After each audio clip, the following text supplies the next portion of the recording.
మహారాష్ట్రలో ఎన్డీఏ కూటమి ఘన విజయంపై బీజేపీ సీనియర్ నేత TTD board member Bhanuprakash Reddy హర్షం వ్యక్తం చేశారు. మహారాష్ట్రలో బీజేపీ విజయం దక్షిణాది రాష్ట్రాలలో పార్టీకి మరింత ఉత్సాహం నింపిందన్నారు. ఏపీలో కూటమి నేతలైన చంద్రబాబు, పవన్ కళ్యాణ్ పర్యటనతో తెలుగు ఓటర్లలో సానుకూలత పెరిగిందంటున్న బీజేపీ నేత భానుప్రకాష్ రెడ్డితో తిరుపతి నుంచి మా correspondent Varma face to face. మహారాష్ట్రలో బీజేపీ కూటమి ఘన విజయం సాధించింది. ఇక్కడ మహా ఈతి కూటమితో ఏర్పాటు చేసిన కూటమి ప్రస్తుతం 288 స్థానాల్లో 220 స్థానాలకు చేరువుగా విజయాల మీద దూసుకుపోతోంది. ప్రస్తుతం మనతో పాటు బీజేపీ ఏపీ అధికార ప్రతినిధి TTD board member Bhanuprakash Reddy గారు ఉన్నారు.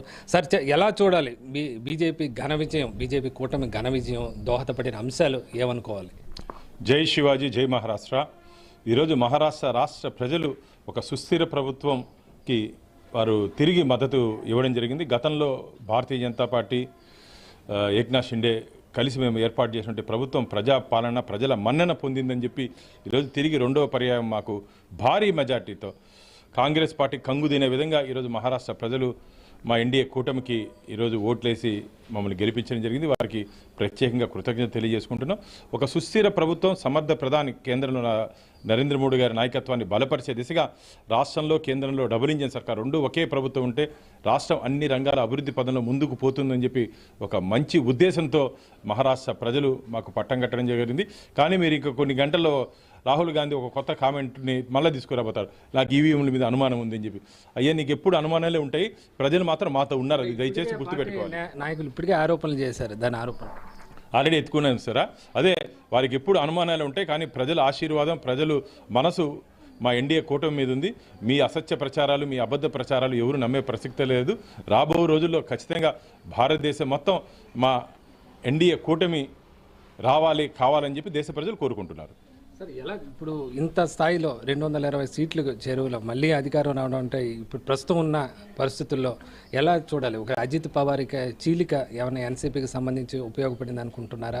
లేకపోతే ఇంకా మోడీ గారి ఏదైతే కేంద్ర ప్రభుత్వం విధానాలు కానీ గతంలో రాష్ట్ర ప్రభుత్వం అమలు చేసిన విధానాలు ఇవన్నీ దోహదపడ్డాయి అనుకుంటున్నారు? కేవలం రాష్ట్ర కేంద్ర ప్రభుత్వాలు సంయుక్తంగా రాష్ట్ర అభివృద్ధిలో విషయంలో కేంద్ర ప్రభుత్వం అన్ని విధాల సహాయ సహకారాలు అందించడాన్ని మహారాష్ట్ర ప్రజలు ఆశీర్వదించారు. మళ్ళీ ఈ ప్రభుత్వం ఇక్కడ కానీ మారితే ఈ అభివృద్ధి కుంటుపడుతుంది. పూర్తిగా మహారాష్ట్రలో ఉన్నటువంటి డబ్బునన్నీ దాచుకునే పార్టీ కాంగ్రెస్ పార్టీ కాబట్టి, ప్రజల కోసం పనిచేసే పార్టీ ఎన్డీఏ కూటమి కాబట్టి ఎన్డీఏకి బలపరచాలని చెప్పి ఒక ఉద్దేశంతో ఒక మంచి ప్రభుత్వం, ఒక మంచి ముఖ్యమంత్రి రాష్ట్రానికి కావాలి అని చెప్పి ఈరోజు మహారాష్ట్ర ప్రజలు మాకు తీర్పు ఇవ్వడం జరిగింది. ప్రజా తీర్పుని గౌరవిస్తూ రాబో రోజుల్లో ప్రజల ఇష్టానికి అనుగుణంగా మా పరిపాలన ఉంటుంది. రాబో రోజుల్లో ఏ రాష్ట్రంలో అయినా సరే మా ఎన్డీఏ కూటమి జెండా, మా అజెండా ఎగిరే దిశగా మా ప్రయత్నం ఉంటుంది.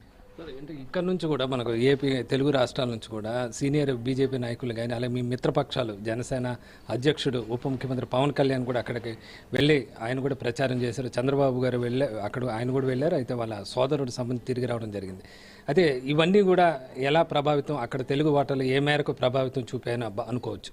ఖచ్చితంగా. ఎందుకంటే చంద్రబాబు నాయుడు గారు, పవన్ కళ్యాణ్ గారు సంబంధించి వారి ఇచ్చినటువంటి ధైర్యాన్ని అక్కడ తెలుగు ప్రజలు స్వీకరించారు ఖచ్చితంగా. ఎందుకంటే వారు కూడా మా కుటుంబ సభ్యులే. చంద్రబాబు నాయుడు గారు, పవన్ కళ్యాణ్ గారు వేరే పార్టీలు వేరైనా సరే మేమందరం ఒకే జెండా కింద మేము పనిచేస్తున్నాం కాబట్టి వాళ్ళందరూ మా కుటుంబ సభ్యులే.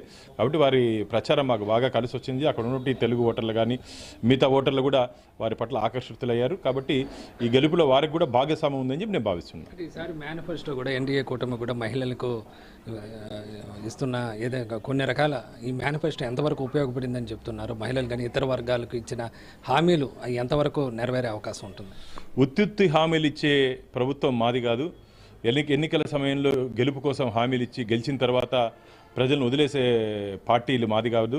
కాబట్టి ఎన్నికల మేనిఫెస్టోలో ప్రజల కోసం, మహిళల కోసం ముఖ్యంగా మేము ఏమేం చెప్పామో అన్ని మహిళా అభివృద్ధి కోసం, మహిళల వికాసం కోసం మా నూతన ప్రభుత్వం, మహారాష్ట్ర ప్రభుత్వం, కేంద్ర ప్రభుత్వం సంయుక్తంగా వారికి తోడుగా, నీడగా ఉంటుందని చెప్పి నేను భావిస్తున్నాను. సార్, ఇప్పుడు జార్ఖండ్ ఫలితాలు దీనికి భిన్నంగా రావడం జరిగింది. అక్కడ కాంగ్రెస్ 50 స్థానాల్లో, అక్కడ ఉన్న ప్రస్తుతం ఏదైతే మీకు ఆపోజిట్ పార్టీ అక్కడ లీడింగ్లో ఉన్న పరిస్థితి అయితే ఉంది. అక్కడ ఎందుకు మీకు ప్రతికూలంగా మళ్ళీ అక్కడికి అధికారంలోకి రాలేని పరిస్థితి ఎందుకు ఏర్పడింది? దీని మీద మేము సమీక్షించుకుంటాం. కానీ మాకున్నటువంటి సమాచారం ప్రకారం ఓటు శాతం గణనీయంగా మా ఎన్డీఏ కూటమికి భారతీయ జనతా పార్టీకి పెరిగిందని చెప్తున్నారు. ఎన్నికల పూర్తి ఫలితాలు వెలువడిన తర్వాత ఎక్కడెక్కడ వైఫల్యం చెందిందో దాన్ని సరిదిద్దుకునే అవకాశం ఉంటుంది. ప్రజాక్షేత్రంలో గెలుపోవటంలో సర్వసాధారణం. గెలుపుకి పొంగిపోయి ఓటమికి కుంగిపోయే పార్టీ కానీ కార్యకర్తలు కానీ మేము కాదు. రాబో రోజుల్లో జరిగినట్టి పొరపాటుని సరిదిద్దుకొని ప్రజాక్షేత్రంలో పనిచేస్తూ అపోజిషన్లో ఉన్నా సరే అధికారంలో ఉన్నా సరే ప్రజల కోసం పనిచేసే పార్టీ భారతీయ జనతా పార్టీ.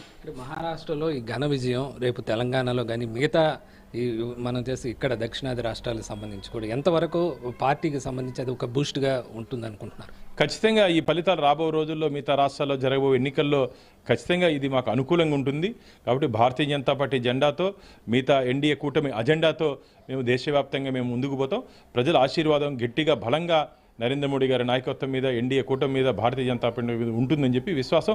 ఎన్నికల ఫలితాలే మొన్న హర్యానా కానీ ఈరోజు మహారాష్ట్ర కానీ ఎన్నికల ఫలితాలు, జార్ఖండ్లో కూడా భారతీయ జనతా పార్టీ ఓట్లు శాతం గణనీయంగా పెంచుకుంది. కాబట్టి రాబో రోజుల్లో దేశ ప్రజలు భారతీయ జనతా పార్టీని ఎన్డీఏ కూటమిని ఆశీర్వదిస్తారని చెప్పి ఆశాభావాన్ని వ్యక్తం చేస్తున్నారు. బీజేపీ సీనియర్ నేత భానుప్రకాష్ రెడ్డి గారు చెప్తున్న పరిస్థితి ఏదైతే మహారాష్ట్రలో ఘన విజయం, అక్కడ ప్రజలు గతంలో తాము చేసిన ఏదో అభివృద్ధి కేంద్ర రాష్ట్ర ప్రభుత్వాలు చూసి మరోసారి పట్టం కట్టారని చెప్తున్నారు. ఇదే ఊపుతో ఇదే విజయంతో దక్షిణాది రాష్ట్రాల్లో కూడా బీజేపీ మరింత బలోపేతం అవుతుందని కూడా ధీమా వ్యక్తం చేస్తున్నారు. ఇది మహారాష్ట్ర ఎన్నికల ఫలితాల సందర్భంగా ఏపీ బీజేపీ నేత భానుప్రకాష్ రెడ్డి గారు చెప్తున్న వివరాలు. కెమెరామెన్ రాజేష్తో వర్మ, ఐ న్యూస్, తిరుపతి.